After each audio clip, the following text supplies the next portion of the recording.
Hi, I'm Mart, and you are watching Mart's Movies Review here on yourmedia.tv. Wherever you are, we're here. Today, I'm going to talk about the movies of Steven Spielberg.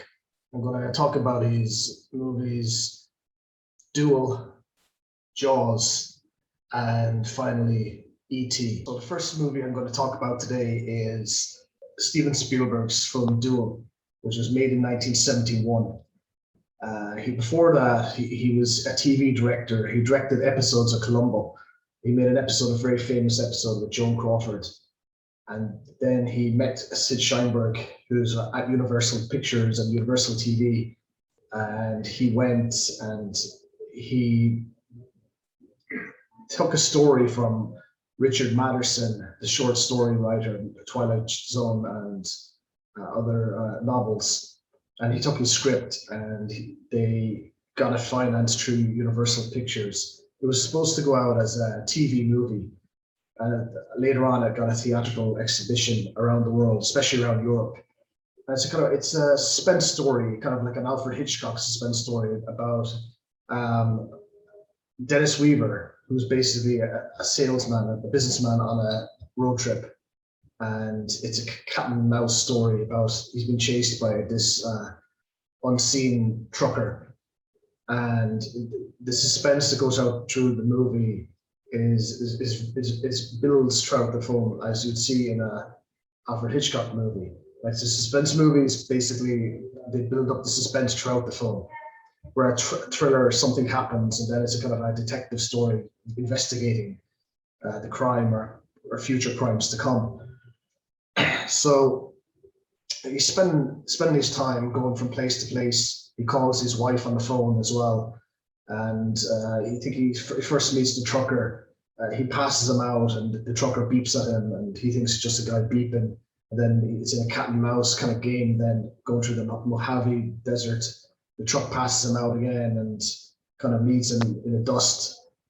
And then he's getting concerned. Then there's the trucker is ahead of him, and he kind of waves him on to go ahead of him, and he's waving him on to go into a straight on head on to another car. So he's getting concerned about the truck driver then, his intentions towards him. It's kind of a road rage incident then, one of the early kind of road rage kind of films that was kind of new and in vogue at the time. And basically a lot of the film is based on Weaver's character, man in the movie, who's basically kind of maybe the newfound 1970s culture and the middle-aged man in 1970s early America. And what happened is then there's lots of little incidents along the way. I mean, he goes into a cafe and a load of truckers inside, and the truck is parked outside, and he still doesn't know who the trucker is. He's been following them, kind of terrorizing them on the road. And there's little incidents as well where the truck is pushing his car ahead, and there's a school bus, and it's just a really made story, a one-man story of survival, a survival thriller, suspense story, if you will. And it's Spielberg's like debut film. That's one of my favorite films. It'd be in my top 10 films, along with Hitchcock's To Catch a Thief, the 39 Steps. It's really well made, wrought, and the suspense just continues for an hour and a half movie. It's like kind of red car he drives as well, and it's really, really well made, and you should watch it and experience the suspense yourself. I mean, after Duel, he made a movie with Goldie Hawn in The Sugarland Express, but the next movie he made after that then was based on a Peter Benchley novel called Jaws.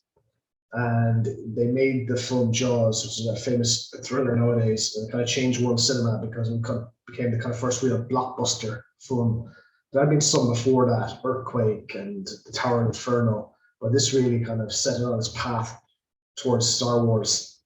And what he did was he made the film in Martha's Vineyard in Massachusetts, and he went off, and they were trying to get a mechanical shark and make it work, and it wasn't working. And so they kind of used it sparingly throughout the film. And he had the John Williams score that did the kind of sound effect score running through the film when there was ever the shark appearing. And I have to get this right now. There's kind of three main actors in the film.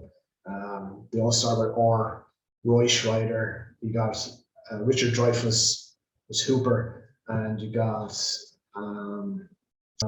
Robert Shaw as a fisherman as well. And basically, they're all called in. Schreider is the captain, the chief, police chief. You got Hooper, who's the marine archaeologist, the marine. He's archaeologist played by Richard Dreyfuss. And then you got the fisherman, who kind of the shark fisherman, played by Robert Shaw. And a lot of there's one or two incidents happen, and then they get a tiger shark, and then I think it's the tiger shark who was after attacking the girl at the start of the film. And then there's a boy gets attacked as well, and they kind of open up the tiger shark. Then they find out there's no bones or anything inside. So the mayor of the town, it's July 4th coming up, and there's a lot of summer and summer season, and they don't want to close the beach, so he wants to keep it open. And after one or two attacks, then basically the police chief Schreider tells the mayor that, look, we have to go out on the boat, go out with this experienced shark fisherman played by Robert Shaw, and try to get this shark. Like, it seems to be a 25-foot shark when they start seeing it. And what they're trying to do is then they put some some kind of tanks, yellow tanks they have, and they want to kind of harpoon the shark and track it with the yellow tanks going along the shore, so they can see it when it's approaching. And they all have different personalities. Sometimes they get on, sometimes they don't. Hooper is kind of seen with plastic cups, a styrofoam, where it's kind of seen as a jock thing. Like, who think Hooper, he crushes the plastic cup like a jock would do with beer. You know what I mean? Just kind of a take on that, a kind of a satirical take on the crushing the beer can in your hand or beneath your foot. And they get out in the water anyway, and they try all different types of ways to get the shark, and they're feeding it, and Hooper goes down in the cage and tries to harpoon it. He has something on the harpoon, some kind of drug to try and drug it and kill it. That fails. He's stuck down below then, and Robert Shaw just really wants to get this shark. It's like The Old Man in the Sea by Hemingway, and he ends up cutting off radio communication. He wants to bring off the boat into shallow waters to get the shark, but he never gets there. The boat is submerged in with water as the shark attacks, and he basically fighting for his life against the shark.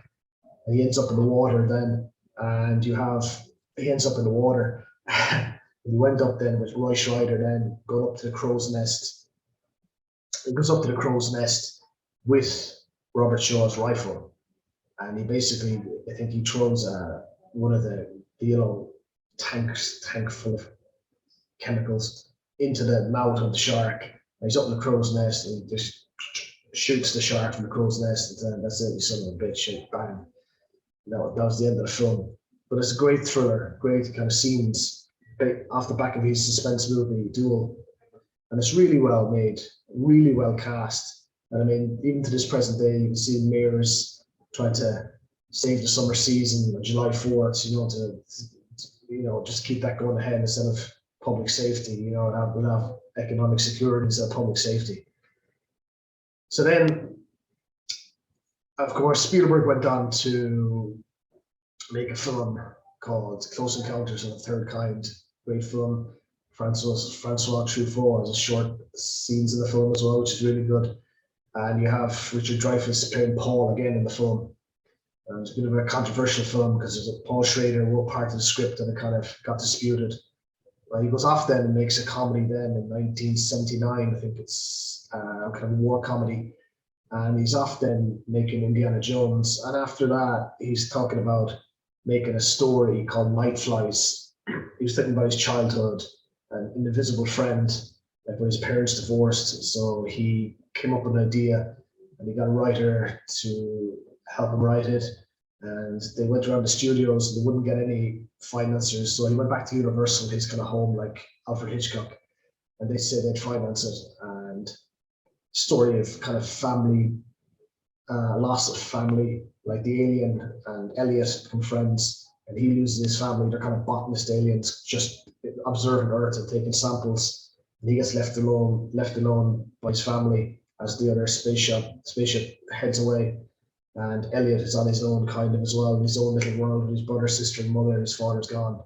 So they have nice kind of touching scenes when he meets him in the garage, or they call it in America the garage. And he throws the ball in, and the ball comes back to him. And there's he lays down sweets for him to come along into the house, and the alien comes along. There's funny kind of touching scenes with Drew Barrymore dressing them up as a kind of a girl with lipstick on, and funny scenes. But it's a nice touching kind of family story, and they're trying to keep the alien away from the government. So there's kind of a suspense, a kind of thriller going like through the story as well. And the older brother gets in as well, and they like hiding him and being friendly with him as well. And he's friendly with the friendly alien. And what happens then? There's a famous scene at the end when the kind of the government agencies are chasing them, and they're cycling on the bike, and of course the alien is kind of covered up on the front with Elliot, and they fly up into the sky across the moon, which is really beautiful scene. One of the most beautiful scenes you see in a movie, like fantasy scenes, and it's just very well made. And towards the end of the movie, then the alien goes back home. E.T., the extraterrestrial. That was E.T. was kind of first movie I really kind of really saw. I mean, I saw a movie before that called Betty Blue. It's a French movie, but this is the kind of first movie I can really kind of remember kind of the whole lot. And like throughout the 1990s, when I was growing up, like Spielberg was seen as this kind of genius filmmaker. See him all the time wearing his cap as a bearded guy, and like George Lucas, and you had a few of these guys like Francis Coppola as well. They're just entertaining filmmakers. Of course, Spielberg went on then to make like Academy Award-winning films like Saving Private Ryan and Schindler's List, and he made Jurassic Park as well. And he produced a lot of films as well, and helped a lot of young producers and directors get going. As in like Back to the Future films. See, that's the thing about Spielberg, is that he's an entertainer, but he's also a serious filmmaker as well. But he can give you a great story and great special effects. That was the beauty of Spielberg, and he keeps doing that to his present day with a lot of different films he makes. AI, or War of the Worlds, or Minority Report. All of these kind of films he made, Bridge of Spies with Tom Hanks. So, I mean, he's an excellent filmmaker, and he'll go down as one of the best filmmakers of all time. And as he said himself, he kind of mixes different genres as well. He wanted to be like Victor Fleming and a few of these early guys. He kind of didn't want to kind of stay in one genre all the time. So there are my reviews for this week on Steven Spielberg's movies, Duel, Jaws, and E.T.